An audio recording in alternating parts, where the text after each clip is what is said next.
Canadian success story, and a big round of applause to you and the 350 workers.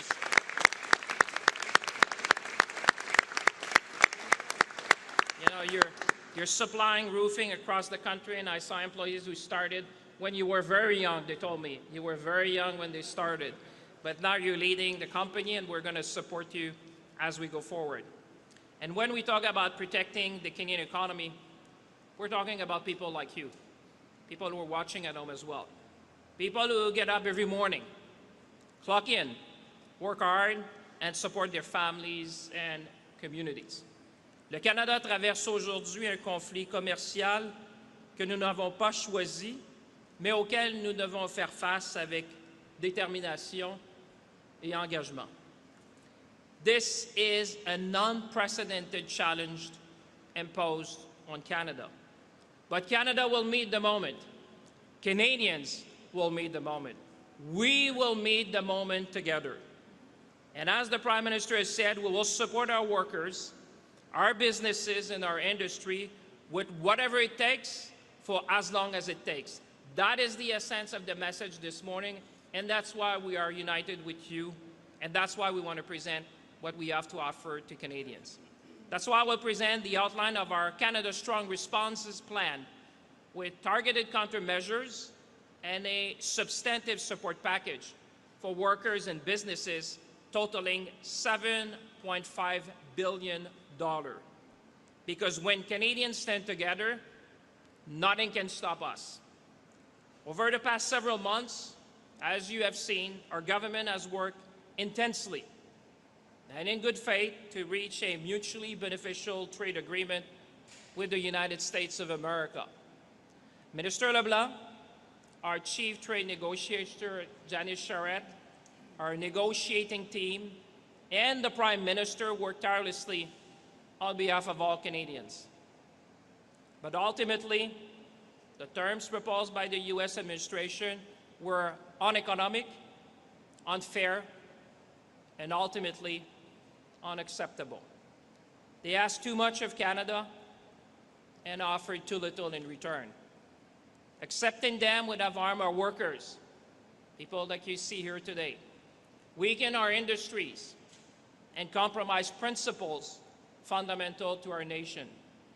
So we stood up for our workers, we stood up for our businesses, we stood up for Canada.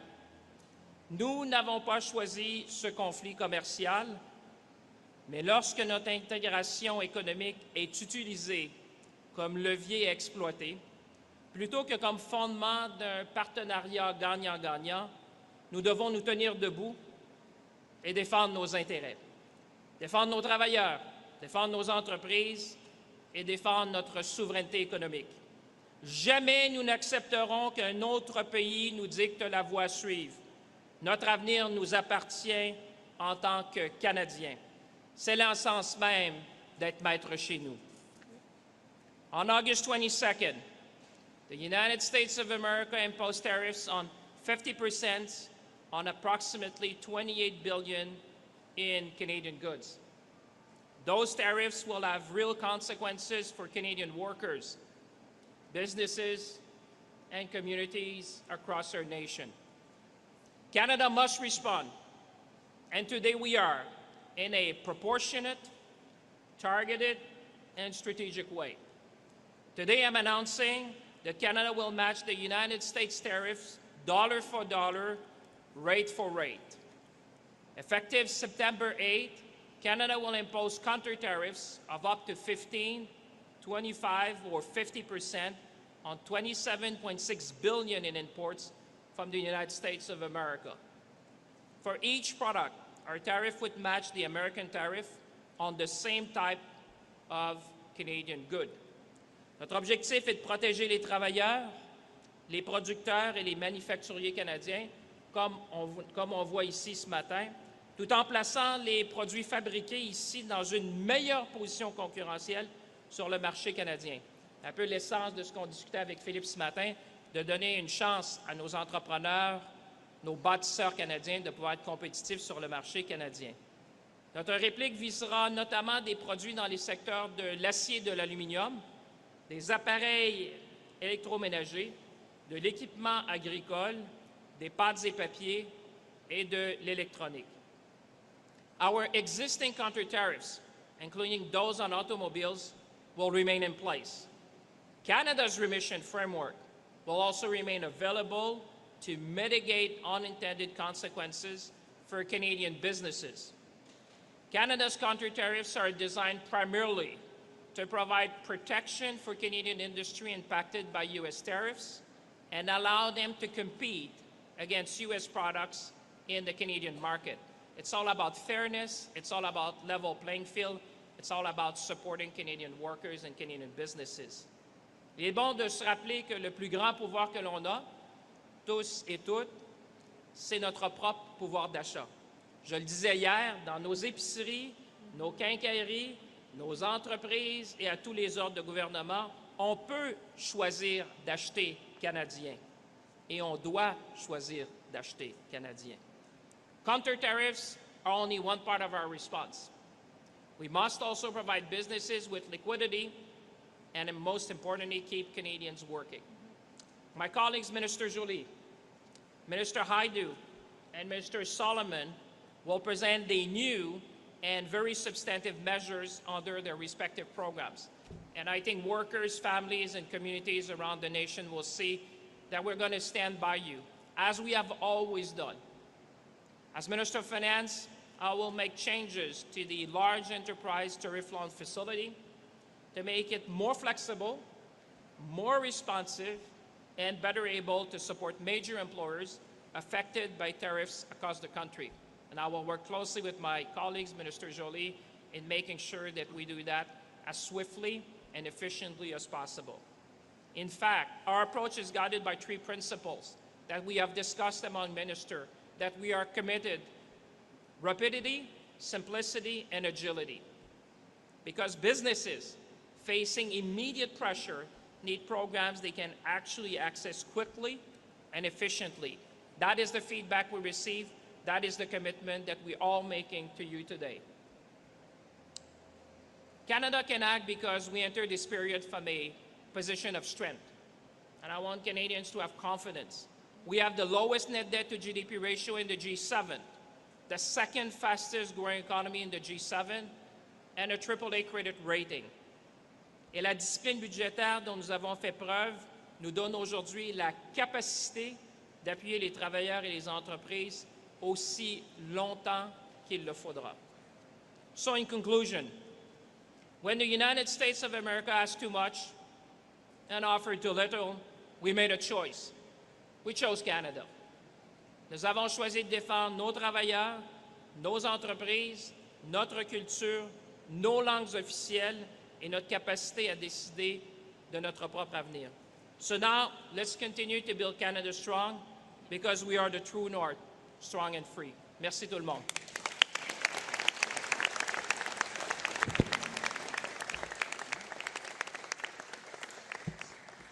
Merci François-Philippe pour ton leadership. Merci pour évidemment mettre la table au prochain chapitre qu'on va entendre aujourd'hui. Et oui, tu as raison, nous sommes maîtres chez nous. We will stand up for Canada. We are standing up for Canada. And I would like now to invite Minister Mélanie Joly to present her chapter of today's announcement. Merci.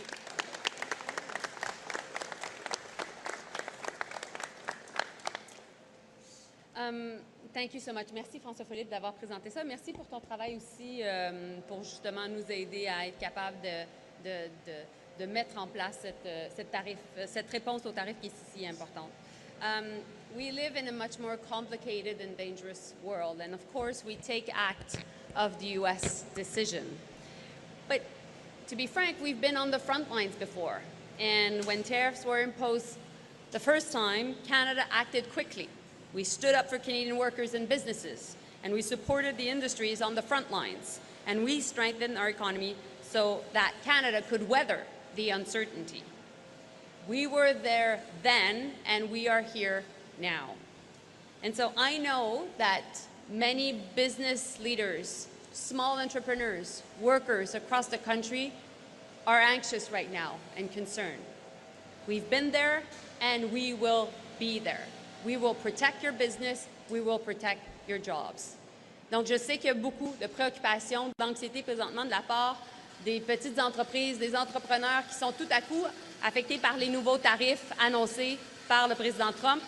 On était là par le passé, on l'est maintenant. Aujourd'hui, on va être là pour vous. On va être là pour vous aider. Et d'ailleurs, on était là pour Philippe et Claude parce que, dans le fond, vous avez été affectés par la première tranche de tarifs et puis vous avez été capable de garder votre gang extraordinaire ici. Et donc, on va continuer à vous aider. Au cours de la fin de semaine, j'ai réuni mes collègues ministres responsables des agences de développement régional pour préparer le plan de match.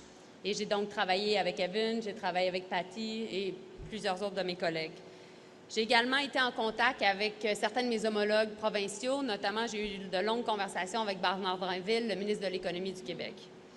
Nous devons agir avec urgence pour protéger les travailleurs, les entreprises et les industries stratégiques du Canada.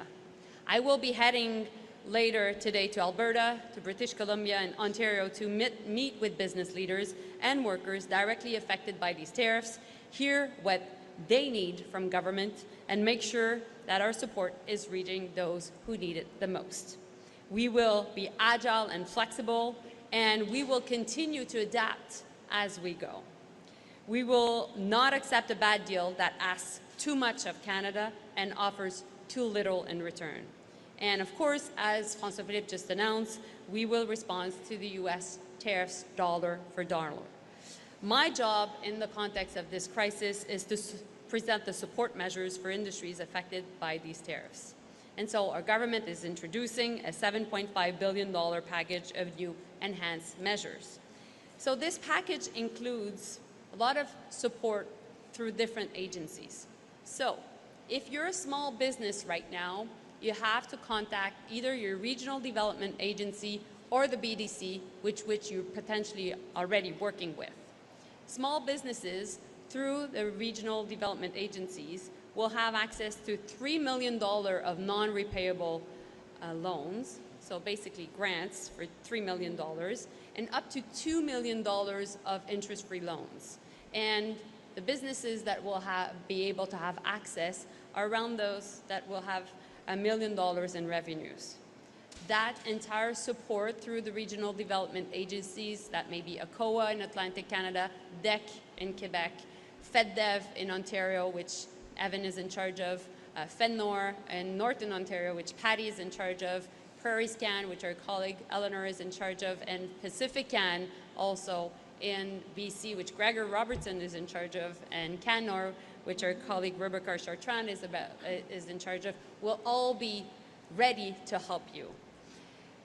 Now, the other way we'll be able to help a lot of our small businesses is through the BDC, which will have $500 million to support through interest-free loans that will be between $250,000 to up to $5 million. And there will be no repayment, no capital actually to pay back to the BDC for the next 36 months. So after the Trump administration. And so what businesses will need to show is they only need to show that their cash flow will be impacted by the tariffs. So the cash flow forecast is clear that basically they'll be impacted by the tariffs. And finally, for bigger businesses, so medium and big businesses, we will work through the Strategic Response Fund, so through the Canada Strong Diversification Fund, to help businesses. And we are now putting $2 billion to support these medium-sized and big businesses. Donc, notre objectif présentement, c'est d'aider les petites et moyennes entreprises et également d'aider les plus grandes entreprises. Pour les petites entreprises, ça va être via DEC au Québec, donc l'Agence de développement économique régional. Il va y avoir du soutien non remboursable jusqu'à 3 millions de dollars qui va être offert aux entreprises affectées par les tarifs et 2 millions de dollars aussi de liquidité, donc de prêts sans intérêt. Il va y avoir également un programme via la BDC. La BDC va pouvoir offrir des prêts sans intérêt. Il n'y a aucun capital qui va être nécessaire à rembourser pour les prochains 36 mois, donc après l'administration Trump. Et ce que les entreprises vont devoir démontrer essentiellement, c'est que leur leurs prédictions de liquidité vont être affectées par les tarifs. Et finalement, nous allons voir également le Fonds de réponse stratégique, 2 milliards de dollars pour aider les grandes entreprises affectées par les nouveaux tarifs. Et on va aller rapidement, on va être très agile et notre objectif est de pouvoir justement vraiment être capable de répondre à la demande. Lors de la première tranche de soutien, nous avons aidé environ 1000 entreprises et nous avons protégé 36 000 emplois, mais nous savons que la demande va être plus grande parce que les tarifs affectent plusieurs différentes industries. So, under the first chapter of the trade war, we were able to support around 1,000 businesses across the country and protect 36,000 jobs. Right now, we know that there are many new sectors affected and, of course, many new businesses and jobs to be protected. The lesson from the first round of tariffs was clear. We cannot control the decisions made in Washington, but we can control what we build here at home. And we are already seeing Canadian companies step up like never before. These companies are showing us what Canada can do when we bet on ourselves. Voici comment nous gagnerons, en renforçant notre économie chez nous, en produisant davantage ce dont nous avons besoin et en facilitant l'achat canadien, l'embauche canadienne et la construction canadienne. Because economic sovereignty means having the capacity to produce, invest, and grow in Canada. Building at home is not a plan B. It is plan A. So, for many of you watching us right now, you may ask yourself, what can I do? What can I do to help? This morning, I had the chance to talk with many associations of retailers to really have them on board to make sure that at your grocers, at your local shop, that you understand what are the Canadian products. And I have their support to make sure that's the case. And we will push them to make sure that that's the case, because that's really how you can help. If you see a Canadian product, please support it. Because what is really important from this new chapter of the trade war is that actually when you choose a Canadian product, you're not only putting pressure on the US. Right now, you're protecting jobs, because the new companies that are affected by the tariffs are actually those that you may see at the grocery store or at your local Canadian Tire. That's what you can do. And that's how we can launch this movement of resistance to what is happening to us. Et donc, c'est pour ça que c'est si important présentement d'acheter canadien. Parce que les nouveaux tarifs ne sont pas juste sur l'acier, l'aluminium et l'automobile, ce qui faisait déjà mal, mais ils sont sur des compagnies qui peuvent être à l'épicerie ou également dans les différents marchés ou les différentes boutiques où vous allez. Parce que les nouveaux tarifs sont sur des secteurs, justement, comme les boissons, comme l'alimentation, l'alimentaire, comme sur les produits forestiers, incluant sur les bâtons d'hockey, etc. Donc, vous avez un pouvoir sur la situation. Et donc, j'ai parlé ce matin avec le Conseil québécois du détail, justement pour que ça soit clair à l'épicerie, dans nos différents magasins, qu'est-ce qui est québécois, qu'est-ce qui est canadien. And so, for the rest, we'll continue also to pivot, to work with new allies and also with our trading partners, because we need to position Canada as a partner of choice of investment, trade, and security. We'll continue to make sure that our businesses have access to more markets, more investments, and more opportunities for Canadians. So we're choosing our own course.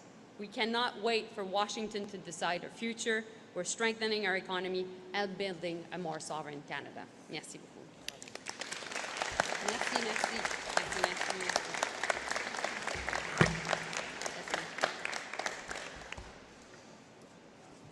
Merci Mélanie. Et moi, ce que j'entends, c'est agile, rapide et flexible, qui est super important aujourd'hui. It's really important to say that those regional economic development agencies and the BDC are strategic instruments that will help us go through the next phase, but also build on those regional agencies that understand what's happening coast to coast to coast. And now to talk about the next chapter of this announcement, I would like to introduce Patty Hadjou, Minister of Jobs and Families and Minister responsible for the Federal Economic Development Agency for Northern Ontario. Merci beaucoup, Patty, d'être ici aujourd'hui.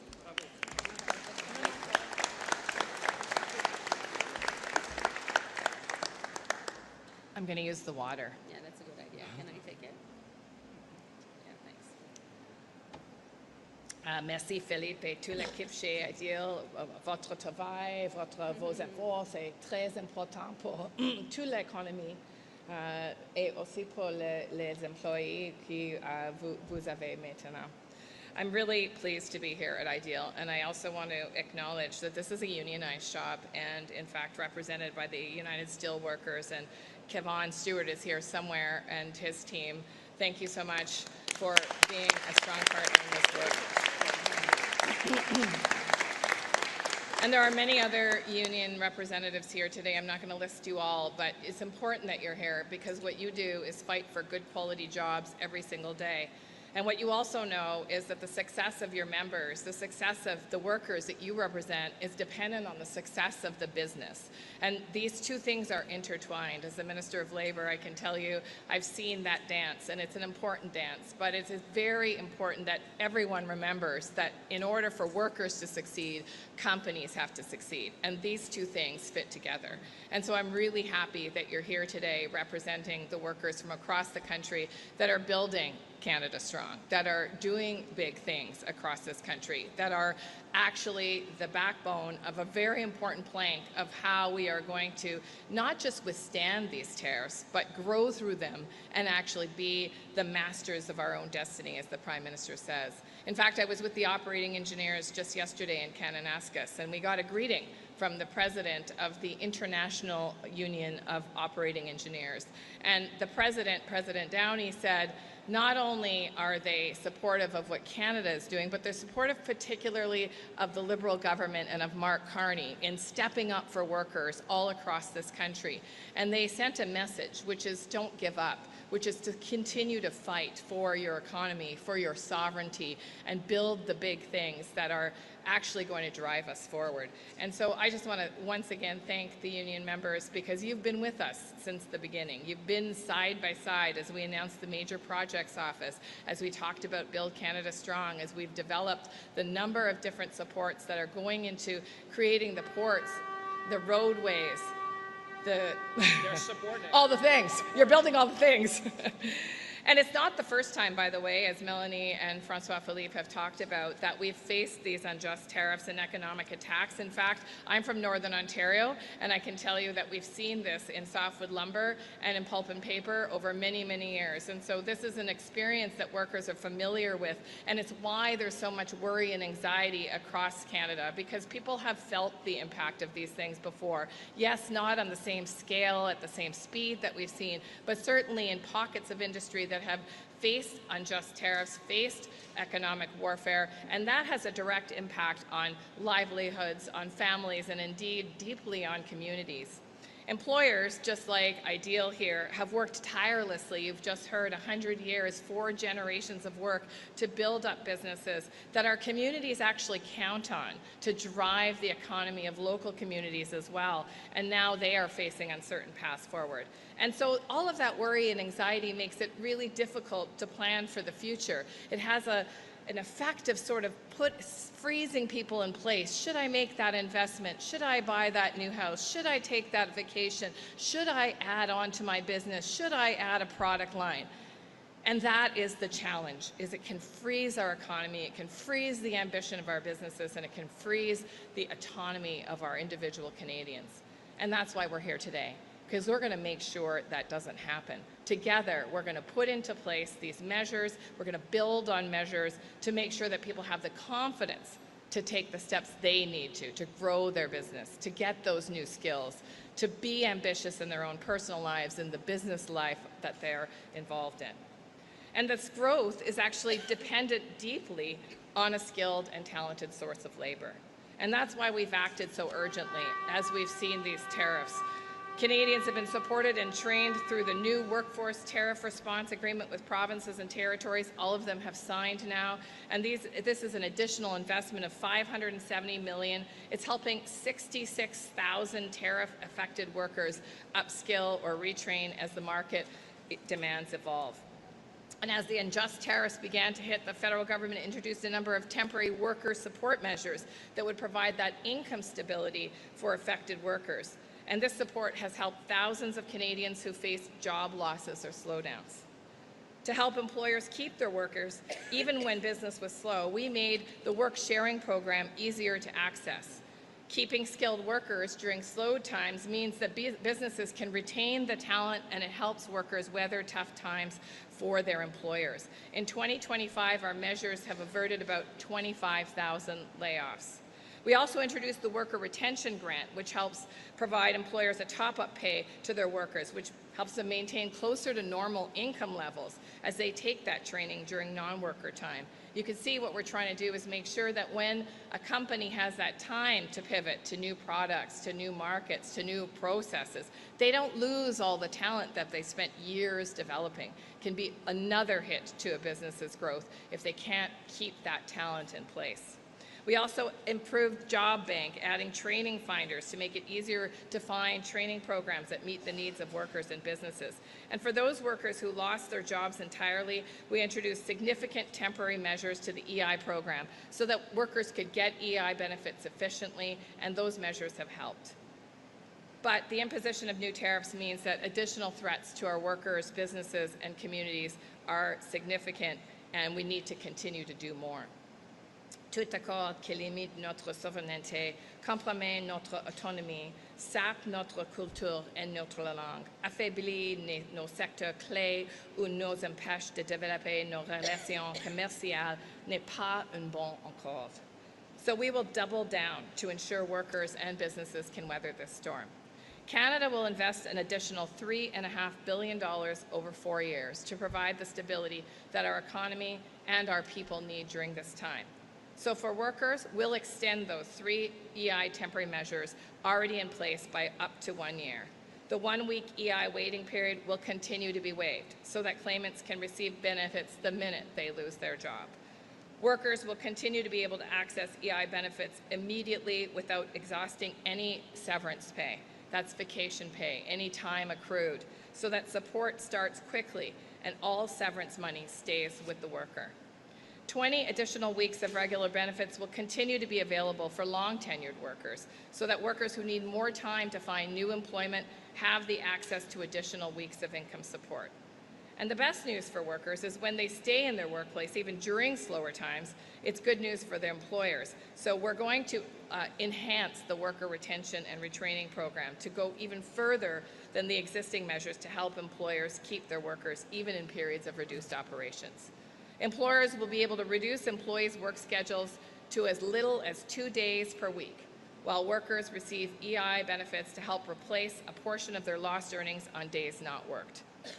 When the employer arranges for training activities in the off days, the income replacement will be 70% of total earnings, as opposed to 55% of insurable earnings under the previous work-sharing program.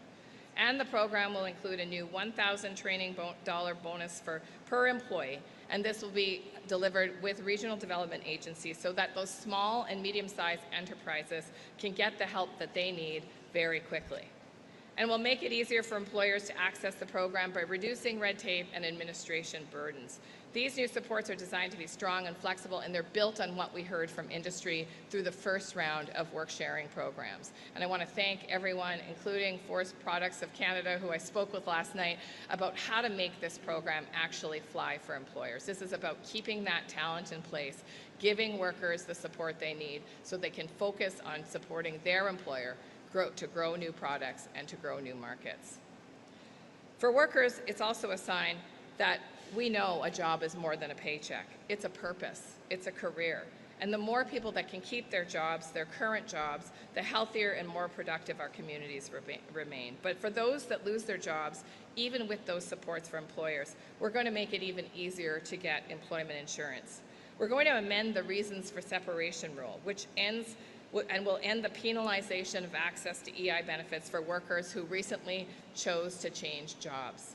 De plus, nous suspendons ce qu'on appelle la règle relative aux motifs de cessation d'emploi, mettant ainsi fin à la pénalisation effective en matière d'accès aux allocations chômage pour les salariés qui ont récemment choisi de changer d'emploi. You shouldn't be penalized from accessing employment insurance if you left a job recently to get a different job. And so we're going to make sure that you can access EI if, in fact, you've lost your new job. And we'll make sure that Job Bank has the best information available about what jobs are out there, including on major projects, in defense investments, or through community investments. And we'll work to make sure that job seekers are more easily connected to this valuable service.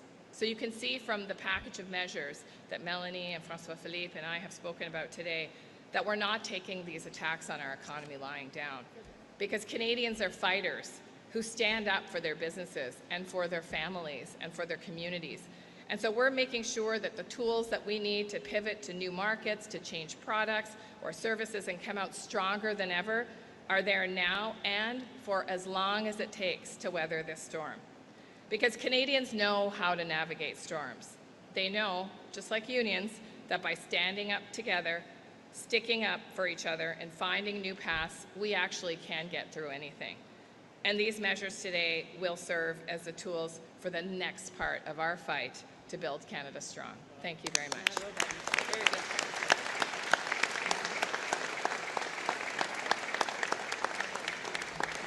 Merci, Patty. Thank you, Patty. And this chapter is really important because workers are key to our economy, and the response and the package that you just unpacked here is really important. And I know workers are very curious and will have to go and check how they will be supported. But you just laid out a lot in such little time, but you demonstrated that working with industry and finding ways to support workers is our response, and thank you for that.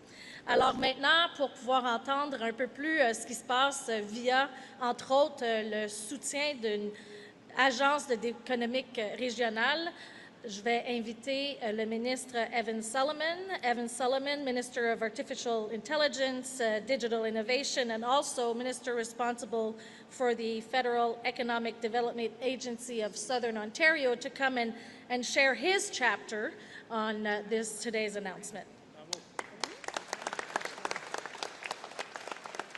Merci, Mona. Bonjour à toutes et à tous. Merci, Minister Champagne, Jolie, Haidu, Giovanna. Great to see you here. Lots of great colleagues.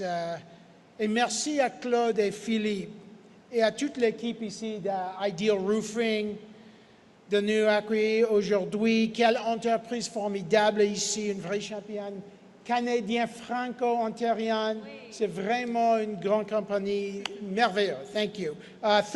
Some of the employees I've met 34 years, some a year. We're here to ensure that a company founded almost 100 years ago is here for the next 100 years, like many companies. This is FedDev territory, and we are glad to partner.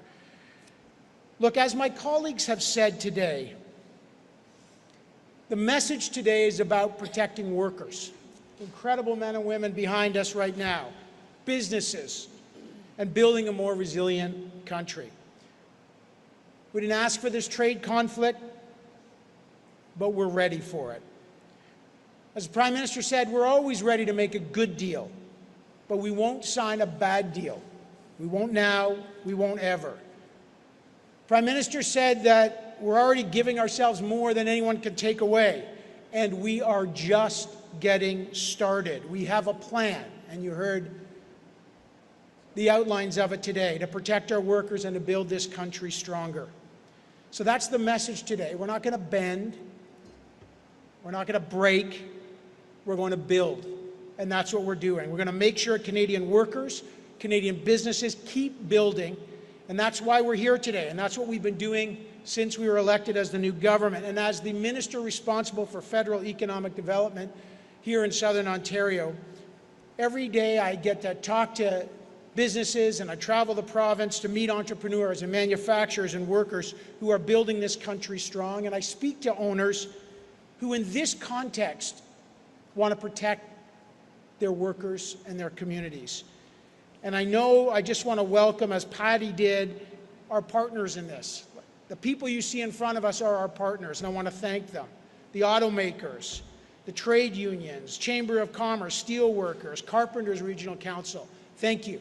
We're with you. We're working with the workers, as Patty said, as Mel said, as François Philippe said. We are here. Thank you for your support.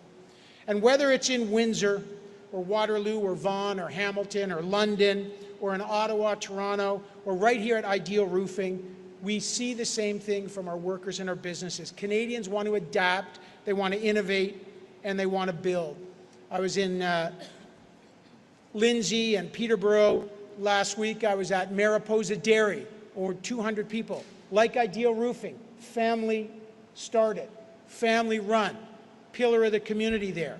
Armada Tool Works, family run, also great company, employing more than 200 people. They're creating good jobs, they're innovating, they're exporting, and they're building their communities, and they're leaning in to the future. They're not backing down. And that's important because, as we know, businesses like Ideal Roofing, like across Ontario and the country, are facing real uncertain times.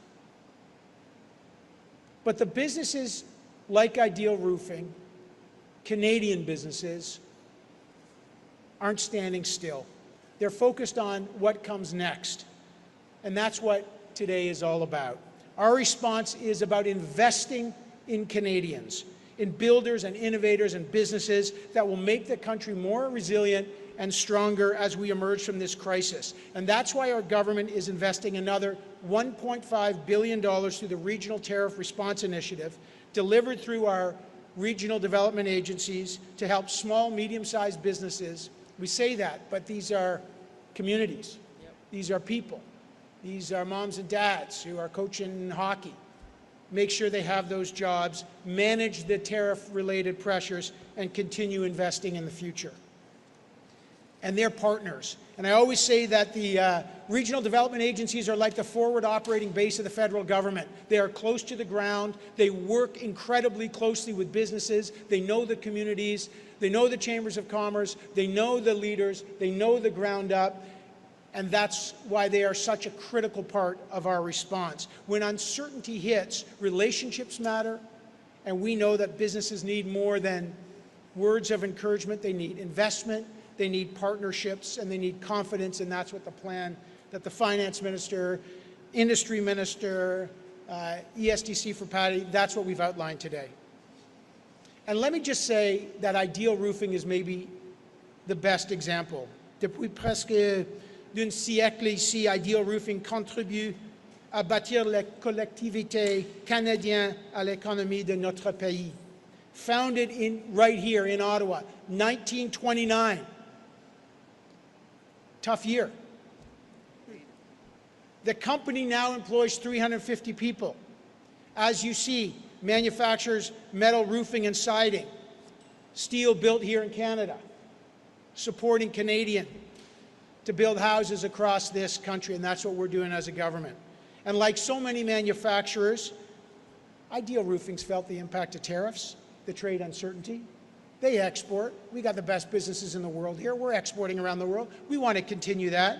The easiest thing would have been to pull back and wait, to pause, to let the uncertainty freeze growth. Instead, Ideal Roofing, like so many companies, have chosen to invest, to get on the front foot. They're choosing to build. And that's why I was so proud that with $700,000 of investment through the Regional Tariff Response Initiative, through FedDev, Ideal Roofing is now investing in new advanced manufacturing equipment, and we just saw it when we toured. There'll be more in other factories around the country to strengthen the company's productivity and competitiveness. Claude and Philippe, his team, I'd say your family, but I'm sure, you've been here so long, you're like family already, are making sure that not only they get through the crisis, but they're going to be stronger when we come out of it. And that's exactly what the rest of the country's going to do. It's the kind of company we want to support. That's why we're proud to be here. It's how Canada succeeds. We invest, we innovate, we build, we fight. And I've seen that at Mariposa Dairy and Armada Tool Works, or Comoldco in Guelph, the mold makers, like the auto sector, the parts makers, tool and die makers, determined and ready to compete. So to the team, to the workers at Ideal, thank you for continuing to do this. Thank you for giving us a real example. Lead, invest, persevere, grow. And to the other innovators in Southern Ontario, FedDev is with you, the government's with you. As Francois Philippe said, it is going to be simple, agile, flexible. We are here to partner and make this work pragmatically. We'll get through it. We got a plan. This government was elected knowing that the world was changing. It's changing. We're ready. We've got the fiscal firepower, and we've got the plan. We're in a fight today, but know this, with companies like Ideal, with the support and the innovation, we'll get through it stronger. So I want to thank you very much. Merci beaucoup. And thank you for hosting us here at such a great company.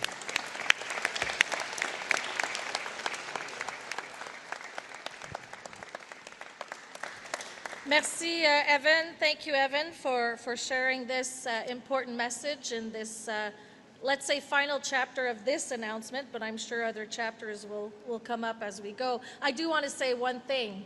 I think we heard a very loud message today.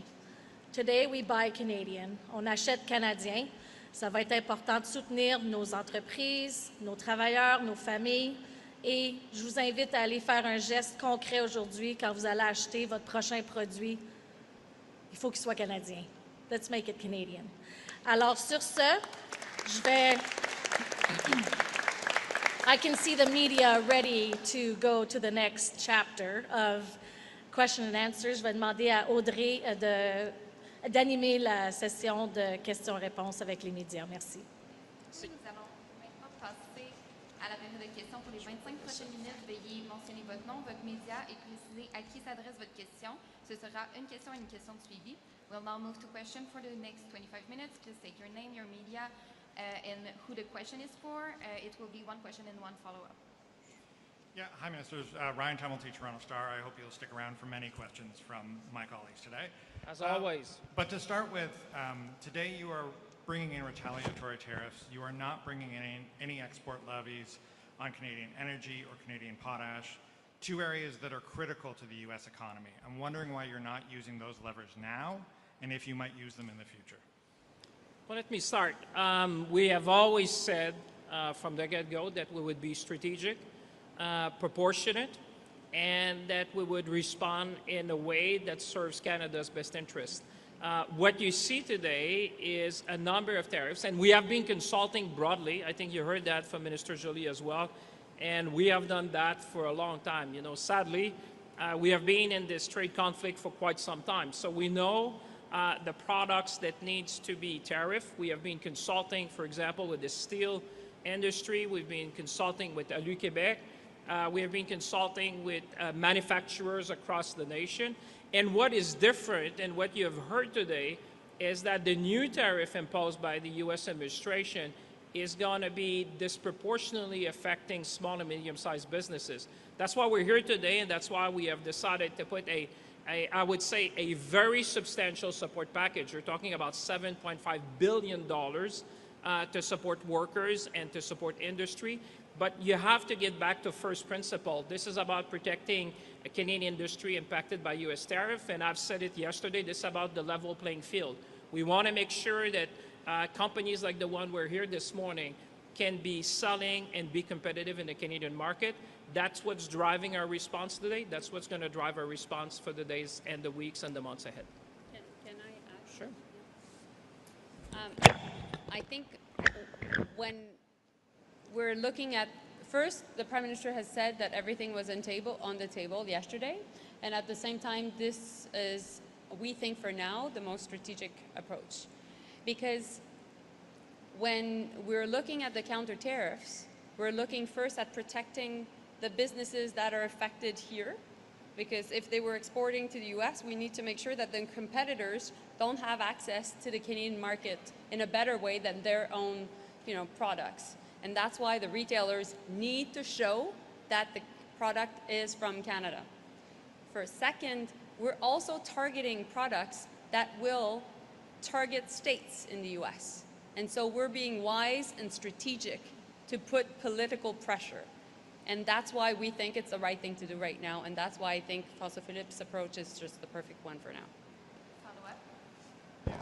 Yesterday, Ontario Premier Doug Ford called the president a loser. He called him the king of bankruptcies and used some other colorful language to describe the president. I'm wondering if you think that hurt the relationship and if anyone in the federal government asked him to tone it down. Listen, we have seen this for a long time. Minister Joly and I have been both Foreign Minister of Canada. We have been engaging with the U.S. administration for a long, long time. And one thing I've learned is not to comment on every remarks that is being made on either side of the border. My job, our job here this morning, is to fight for Canada, is to fight for our workers, is to fight for industries, is to bring the support to make sure that we give them a bridge when we have more stability in our economy and certainly in specific sectors that are affected by the U.S. tariff. That's what Canadians are expecting from us. They're expecting each and every one of us and the Prime Minister to stand up for Canada. That's what we did in our trade negotiation, to pivot, to make sure that we support the workers behind, the families, the communities across our nation.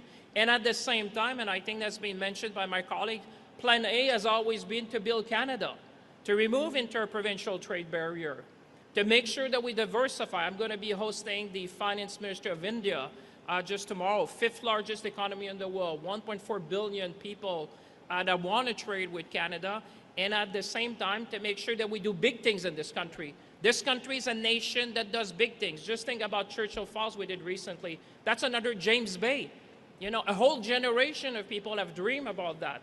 20,000 jobs. You're talking about 70 billion of investment. Look at what the Prime Minister announced yesterday with my colleagues, Minister Joly and others, about shipbuilding. We're investing in Canada. We're investing in Canadians. We are building our country strong. That's the response that Canada needs to have. Sir. Hi. There's a bit of passion in that. I could see that in your eyes. Cormac McSweeney with City News. The Prime Minister briefed opposition leaders today on the state of talks and these measures here, but Conservative leader Pierre Poilievre is out again demanding that the government release the draft text of the deal that was on the table that you walked away from, saying Canadians have a right to see what you walked away from. Also demanding a recall of Parliament as soon as possible so that this can be debated, and he's calling for more tax relief. He's got a list of different tax measures he wants you to take action on. So can you respond, will you release the draft text?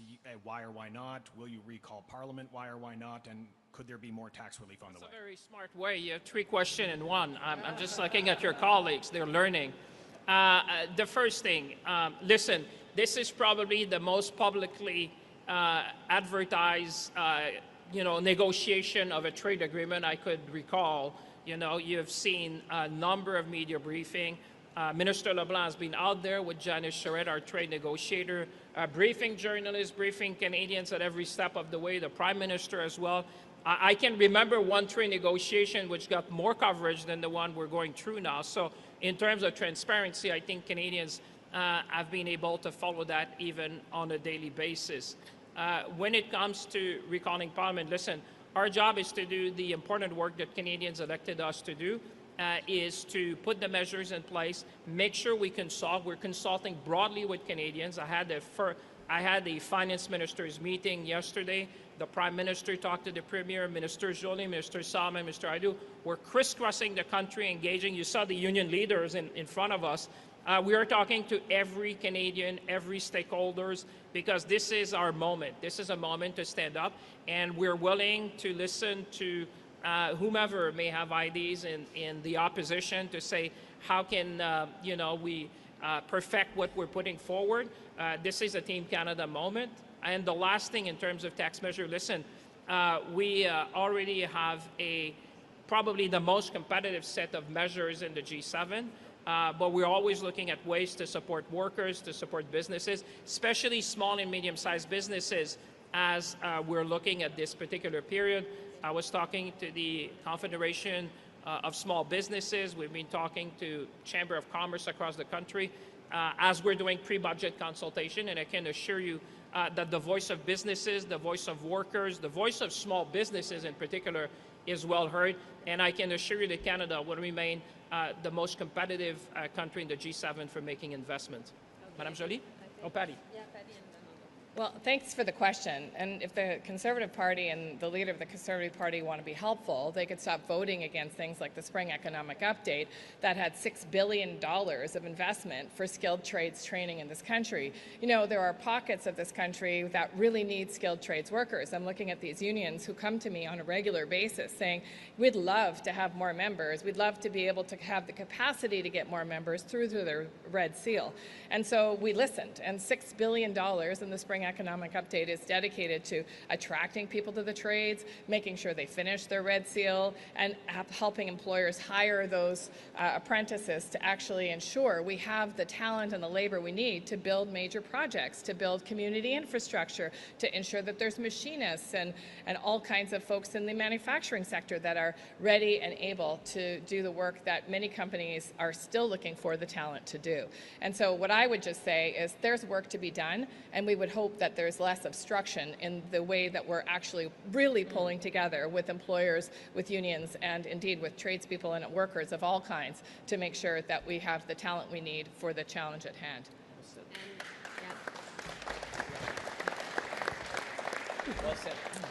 And not did they only vote against reskilling workers, they also voted against any form of support for businesses that we've been putting forward to help the auto, steel, aluminum, and forestry workers that are affected by the tariffs. So just basically walk the talk. That's what I would say to Mr. Poilievre. Just to go back on the question on Doug Ford.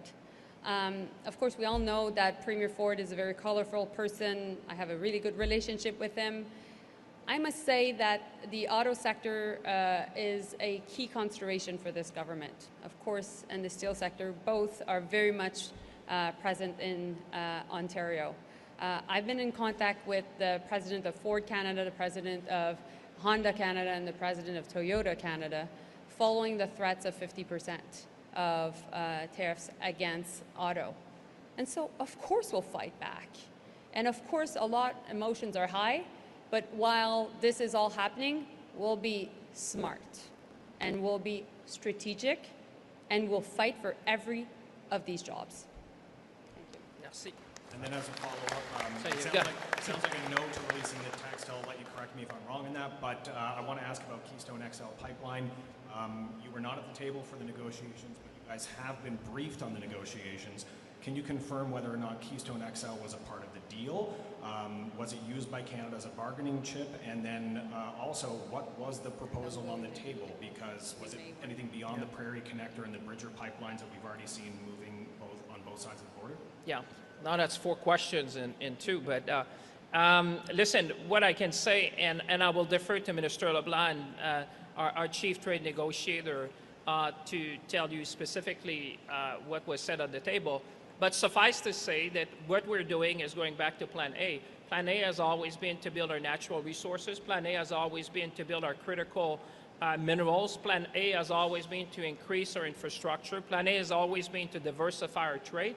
And I just would like to remind you the words of Fatih Birol, the executive director of the International Energy Agency, who just recently said in Montreal, I think Minister Joly and I were there, that the world energy architecture is being redesigned, and that Canada will be at the center of that new energy architecture. So it's not surprising that you see Canada talking about additional investment to bring our resources to market. The good thing is that we're diversifying. You've seen that a number of the LNG projects on the West Coast, we already have off-takers in Asia, and more recently we've seen our German friends, which have said, listen, the most sought-after commodity today is trust. And Canada offered the trust that the world needs. Stability, predictability, and trust. And when you're looking, and I'll just finish there, but at the G7 finance minister, and you know, we have a G20 finance minister and central bank governors coming over this weekend. I can tell you that today you see the nexus between energy security, food security, economic security and national security. So it is very timely for Canada to make these big investments and make sure we can bring our resources to market. Sir? Mike Lecouture with CTV News for Mr. Champagne. The Prime Minister and Minister LeBlanc did say that the U.S. wanted to limit Canada's sovereign ability to enter into free trade agreements with reliable countries. Which ones and how are they going to do that? Well, we have always resisted anyone who wants to infringe on the sovereignty of Canada to make sure that we do the deals that are in Canada's best interest. And I would tell you, this is the whole essence of Maître chez nous, as we say in French. Standing up for our economic sovereignty is a fundamental principle. When people try to impose or somehow have language that could, in a way, restrict the ability of Canada to choose who they're going to be partnering with, what are they going to be selling, and what, under which conditions that will be made, I think it is right, it is fundamental for Canada to stand up and to say, no thanks, we're not going to do that. We have never done that. We have trade agreements with a number of nations, and we're just getting started. We're the only G7 nation with a free trade agreement with all the other G7 nations, giving us access, preferential market access to 1.5 billion. My colleagues were there when we did the one with Europe. We did the one, the TPP with our friend in Asia Pacific. We're engaging with Indonesia. So I think Canadians understand that maintaining our economic sovereignty is non-negotiable. That's what we did, and that's what we'll do. What do you make of President Trump's comments that the Prime Minister was fabricating the issue around the protection of the French language and how he says that he loves French-Canadian people? Et si vous pouvez répondre en français aussi. Well, we all love French-Canadian people.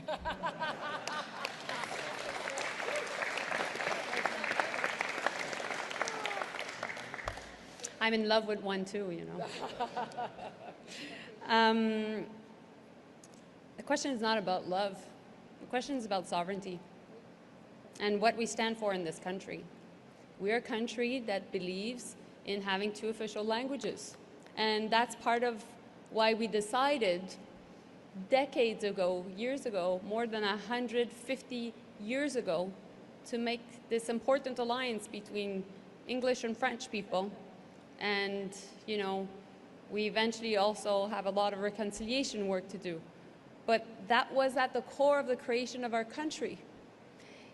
And you know why French and English Canadians decided to eventually create that country of Canada? Because we didn't want to be part of the US. And so that's part of our DNA. Now, forward 150 years later, we need to make sure that we continue to protect that strong alliance. And that is why making sure that we are sovereign, that we're able to take our own decisions when it comes to protection of our bilingualism is key. And I think, of course, French Canadians agree with that, but I really think also English Canadians do so. And as a Minister of Industry, I would like to highlight that it's not only a question of French language, it's more than that. It's a question of protecting the workers in the cultural sector. And that is up to 900,000 people working in our creative industries. By the way, you journalists are all part of that industry. But also, the vast array of, from film production to museums, etc. We need to be able, as a country, to have cultural policies to protect these workers. And that's what our colleague Mark Miller is working on, but also that's why the Prime Minister had to stand up for it.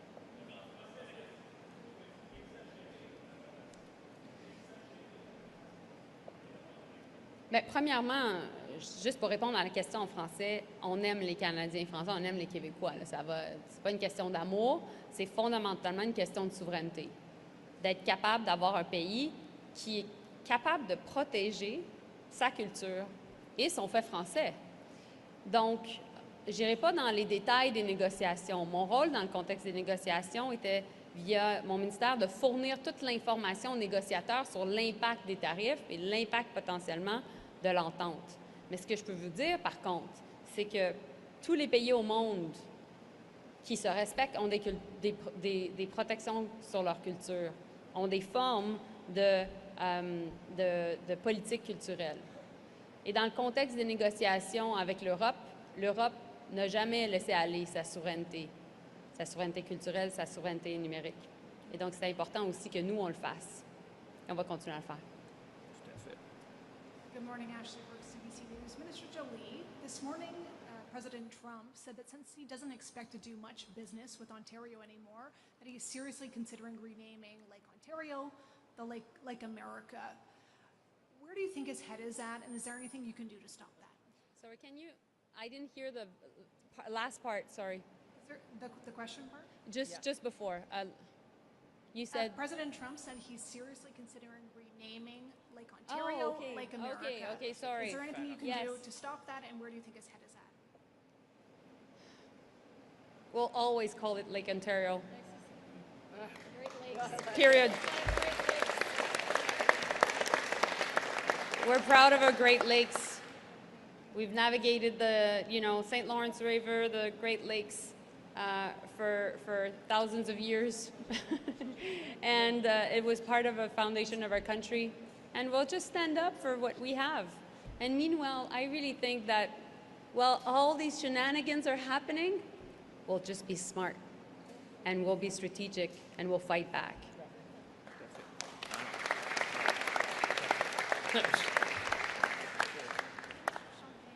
Yeah. What do your calculations tell you the economic impact of these counter tariffs you're moving ahead with will be on Canadian consumers and Canadian companies? Well, first of all, this is not about generating revenues. This is about protecting our workers, protecting our industry, making sure that we have a level playing field, because when the United States decided to impose these tariffs, what we're doing today is making sure that the industry that have been impacted can compete in the Canadian market. And this is the essence of all my colleagues saying, the Buy Canadian policy makes more sense than ever. And I said that to the finance ministers of the province and the territories yesterday to make sure that we double down in a sense. We want to make sure that businesses like the one we heard this morning would have an alternative. And the products that we have selected in the countermeasures are, the vast majority of them would have a substitution possible in the Canadian products. And that's a way to make sure that we would support small and medium-sized businesses across the country. So to answer your question, like I said, we will publish our estimate when we come to the budget 2026.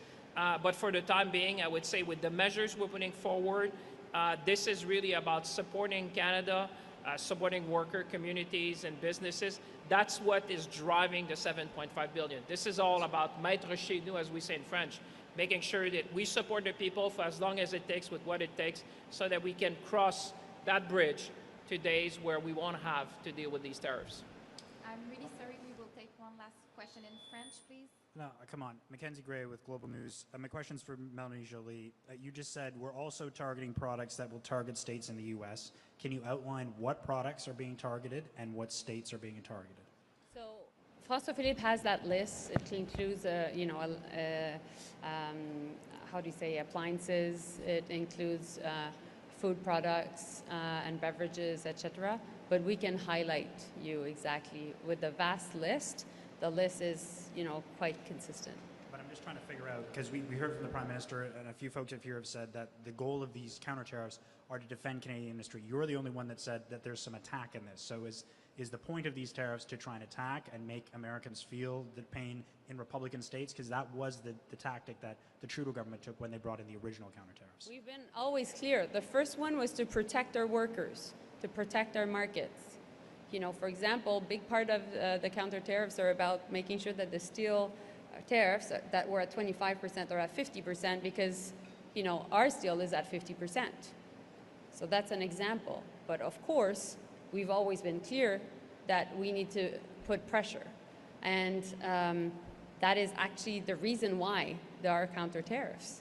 And, I think in the US, they're very much aware of that. And that's why they've been pushing to get rid of U.S. alcohol on shelves, because they know that it's having political pressure back home for them. Merci français. We'll extend a bit. Let's extend. In fairness, there was a number of intervention. I appreciate you've been patient. Canadians have been patient at home. It's a long press conference, but is that fair if we say it under 5 minutes or so, just to make sure we have, in all fairness to all of you, been patiently waiting? I'm just trying to manage fairness here. You go, sir. Thank you, Minister. Cameron Ryan with CPAC. In the list of tariffs released this morning, we see a lot of products used to build homes. I'm talking about treated wood, carpeting, fittings, doors, sinks, bathtubs, so many other products. Are you concerned that tariffing these products is going to make it more expensive to build homes in Canada when your government says that it's trying to make it easier to do so? Well, as you've heard from the get-go, we have been very strategic in how we have selected the list of products. When you go down the list, and I appreciate it's fairly detailed. It's hundreds of pages of codes. But what you will see is that a large proportion of the countermeasures we'll bring forward are relating to steel and steel derivative and aluminum derivative. So that's a big chunk of them, which the industry actually has been advocating to all my colleagues. Minister Aidu, she comes from a region that has been manufacturing for a long time. So we've heard the pressures around the country. And sadly, I said, we have been playing at that movie before, so we kind of know where we need to act to protect Canadian industry. So that's the vast majority. The other ones have been more sector specific. We have been listening to stakeholders across the nation, making sure that they are targeted, strategic, and very specific to the vast extent people can substitute for a Canadian product, because that's the whole point of that, is that at the end of the day, you want to have a level playing field for Canadian companies. Because if they're going to be, if our Canadian workers and industry are tariffed to go to the U.S., you have to make sure that imports from the U.S. would be tariffed at the same level, so that you have a level playing field. That is the philosophy. That's the first principle, so that you have a level playing field. So that's why we have been very targeted, strategic in drawing up that list. And the excise tax on gasoline, it's been a tax holiday for the past several months, kind of back in the spring. Do you plan to keep that gas tax when it expires in, I believe it's September 8th? The Conservatives are calling for you to keep it. First of all, let me thank you for your question, because whilst we're talking about all that, this has, and I think Minister Joly highlighted that a bit with Minister Aidu and Solomon and colleagues, this is creating a lot of concern around the country. I mean, the situation we're living through. It is quite unprecedented when you have a close trading partner which is trying to exploit the economic integration, as opposed to using that as a base to do a win-win trade agreement. And I can understand for folks watching at home, I want to reassure them that we are confident in the Canadian economy, and that what we're doing today is going to support families and communities. To your question, clearly, the things that is top of mind for people watching at home is the cost of living. There's no doubt about that. They're seeing that. This is adding to some anxiety, because people are concerned about the end of the week and the end of the month, the price of grocery, the price of gas, the price of rent. What I want to say to Canadians is that we've been acting on all three fronts. With the Canada Grocery Benefit, to help people, making sure that they have the support they need when they go to the grocery store. On housing, we have done generational investments to support people with affordable housing.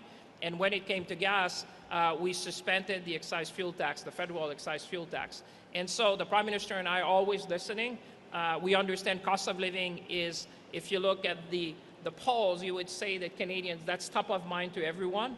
And I can assure you that we're very much seeds of that issue. And we're always looking with my colleagues to support Canadians in times of need. Are you going to do it or not, though? Or you're thinking about it? Have you ruled it out? I think I've answered your question very extensively on that. And I think that's your third question. Thank you. But thank you. Thank you for taking our questions today. The Prime Minister said in his speech on Saturday that in this year's budget, Canada will go even further in making Canada more attractive to businesses and investors. Does this mean that there will be more tax reforms incoming? And is Canada still committed, with today's announcement, is Canada still committed to a fiscal anchor for its deficit in the coming years?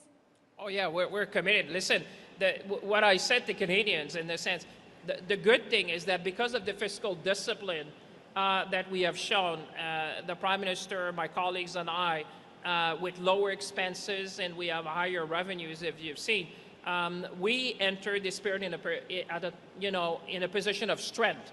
That's why I'm saying we're standing here in a position of strength, saying we have the wherewithal to support Canadians, workers, and businesses with whatever it takes for as long as it takes. So that's the first thing. We have the lowest net debt to GDP of any G7 nation. We have, despite all of what we discussed this morning, we are forecasted to have the second fastest growth in the G7, and we are the only country in the G7 with Germany with a AAA credit rating. If you look at the markets, you will see that they believe in Canada. We all believe in Canada. I know Canadians believe in Canada, and they know that we can meet the moment. You've seen comments also from a number of banks this morning that say Canada has what it takes to withstand that for sure. So that's the first thing. The second thing, on being the most competitive, definitely. I would say the marginal effective tax rate today in Canada is the lowest in the G7. We're always looking to make sure that businesses like the one we have here today would have the support they need. Our productivity super deduction is already paying dividend. You've seen we've created record level of employment.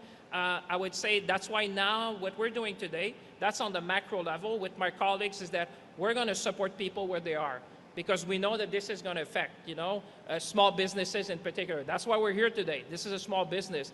That's why you've seen significant investment in worker support with Minister Aidu. This is one of the most comprehensive suite of measures that we can put to support our workers. And with Minister Joly and my other colleagues, we're going to make sure that businesses who need our support, we will provide the support they need to weather that. But I would say Canadians at home should feel confident. Canada is entering this period in a position of strength. Follow-up. Thank you. And this is for Minister Joly. President Trump has threatened additional tariffs on auto sector. Just wondering if there are more targeted measures incoming for the auto sector in the coming months or weeks or months. So we, of course, always take note of what President Trump says. We haven't seen anything coming out in terms of executive orders. And therefore, we will take action should there be executive orders. But for now, the tariffs against auto are at 25%, which was the case even before the negotiations that ended up in basically failing last week. Notwithstanding that, the threat to the auto sector is real. And so that's why I've been engaged with key presidents of our major auto sector companies, Honda, Toyota, Ford, and we'll continue to engage. We have supported many of these plants over the past months, and so that has been helpful for them to continue to be able to weather the storm. But I'm not saying that the storm is not real. It is real, and that's why President, we take note of what he has said, but also I've been in contact with Premier Ford many times to make sure that we would be working together, along with Vic Fedeli, the Minister of the Economy of Ontario, to protect the auto sector. Merci. Dernière question en français, s'il vous plaît. Bonjour, Andréane Apablaza, Radio-Canada. Vous avez dit ne pas vouloir d'escalade. Vous imposez des tarifs seulement sur des secteurs déjà visés par les États-Unis. Pourquoi on a l'impression que vous ne passez pas à l'attaque et que vous êtes en mode défensif? Je dirais plutôt qu'on est en mode stratégique.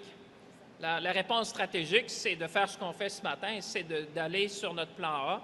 C'est-à-dire, on est dans un conflit commercial qu'on n'a pas choisi, mais il y a une chose qui est claire qu'on a démontrée, c'est qu'on va se tenir debout. On va se tenir debout pour nos travailleurs, pour nos industries, pour nos entreprises. On va se tenir debout pour notre langue française. On va se tenir debout pour notre culture. Et c'est ça, être maître chez nous. C'est ça qu'on démontre aujourd'hui. Puis en même temps, non seulement on s'est tenu debout à la table des négociations, mais aujourd'hui, avec mes collègues, on vous présente un plan de 7,5 milliards de dollars, justement pour appuyer nos entreprises, nos travailleurs, pour faire face à cette situation-là. Alors, moi, je pense que les gens qui nous regardent à la maison, les gens sont capables de faire la part des choses.